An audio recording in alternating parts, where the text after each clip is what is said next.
mga boss, welcome sa aming store, Infinite Plastic Corporation. Ayan mga boss, dito lamang yan sa Gilmore Commercial Plaza Building. Shoutout ko nga pala si Boss Ricky. Yo! Mga boss, sa mga naghahanap ng computer, laptop dyan, meron kaming physical store dito sa Gilmore, Infinite Plastic Corporation. Shoutout ko rin pala ang aming customer. Maraming salamat mga boss sa inyong pagtitiwala sa aming store. Ayan mga boss. In this video mga boss, samahan nyo kaming i-build ang kanilang order na gaming PC, Ryzen 7 5800X. Si Ryzen 7 5800X ay mayroon siyang 8-core at 16-thread processor, 4.7 maximum boost, 3.8 GHz base. And then syempre sa motherboard ay MSI B450 Gaming Plus Max. Meron siyang 4 slot RAM and then AM4 socket po siya. Updated BIOS na rin siya kaya compatible po siya sa ating processor na Ryzen 7 5800X. Ang RAM na i-install natin sa kanya ay 16GB dual na 3200 frequency na HyperX Fury Beast. Ang SSD naman natin is Ovation na 512GB na SSD SATA para mas mabilis ang boot up ng ating mga installed applications.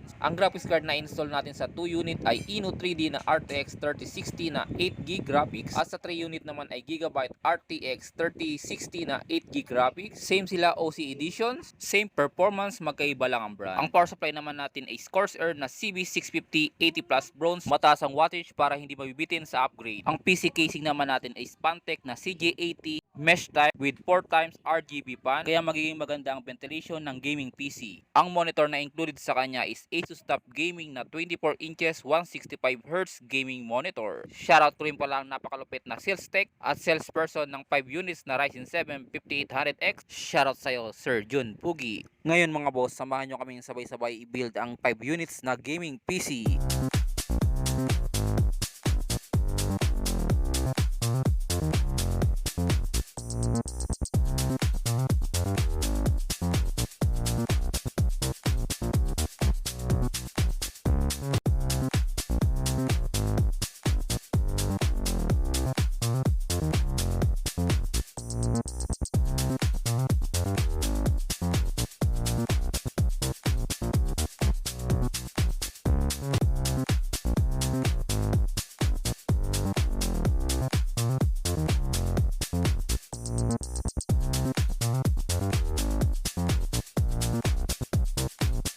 Yun, natapos na ang ating gaming PC build. Sa mga naghahanap ng gaming PC dyan, just comment below lang po kayo or visit nyo ang aming Facebook page, Infinite Plastic Corporation, para matulungan namin kayo sa gusto nyong i-build na gaming PC. Next time ulit mga boss. Thank you for watching. Bye-bye!